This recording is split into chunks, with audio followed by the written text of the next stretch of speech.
ভারতীয় অভিনেতা রাহুল অরুণোদয় গঙ্গোপাধ্যায়ের পানিতে ডুবে মৃত্যুর ঘটনা ময়নাতদন্তের রিপোর্টে উঠে এসেছে কিছু চাঞ্চল্যকর তথ্য। এ কি নিছক দুর্ঘটনা, নাকি এর পিছনে লুকিয়ে আছে অন্য কোনো সত্য? সব জানাবো এই ভিডিওটি শেষ পর্যন্ত দেখুন। একটি মর্মান্তিক মৃত্যু, আর সেই মৃত্যুর পিছনে উঠে আসছে রহস্য। সাম্প্রতি পানিতে ডুবে মৃত্যুবরণ করেছেন জনপ্রিয় এই অভিনেতা।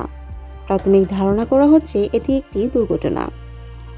ঘটনার সময় তিনি একা ছিলেন কিনা, তার সঙ্গে অন্য কেউ ছিল, এ নিয়েও তৈরি হয়েছে ধোঁয়াশা। পরিবার ও ভক্তদের মধ্যে সুখের ছায়া নেমে এসেছে, কিন্তু একই সঙ্গে উঠে এসেছে অনেক প্রশ্ন। সবচেয়ে বড় মোড় আসে ময়নাতদন্তের রিপোর্ট প্রকাশের পর।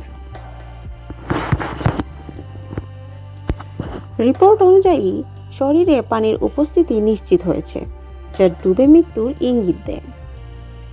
তবে শরীরে কিছু অস্বাভাবিক চিহ্ন পাওয়া গিয়েছে।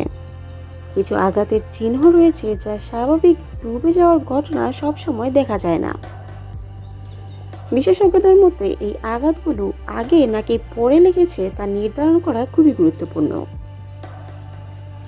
এদিকে আরও জানা গিয়েছে, মৃত্যু সময়কাল ও ঘটনাস্থলের পরিস্থিতির মধ্যে কিছু অসঙ্গিত থাকতে পারে। অভিনেতার পরিবারে এই ঘটনাকে ঘিরে সন্দেহ প্রকাশ করেছেন। তাদের দাবি, এটি শুধুমাত্র দুর্ঘটনা নাও হতে পারে। অন্যদিকে তদন্তকারী সংস্থা বলছে সব দিক খতিয়ে দেখা হচ্ছে। ঘটনার সময় কারা আশেপাশে ছিলেন, কোনো প্রত্যক্ষদর্শী আছেন কিনা, তা সবকিছুই যাচাই করা হবে। এদিকে ময়নাতদন্তের তথ্য সামনে আসার পর কয়েকটি বড় প্রশ্ন উঠেছে। তিনি কি নিজে থেকেই পানিতে নেমেছিলেন? আঘাতের চিহ্নগুলো কিভাবে এলো?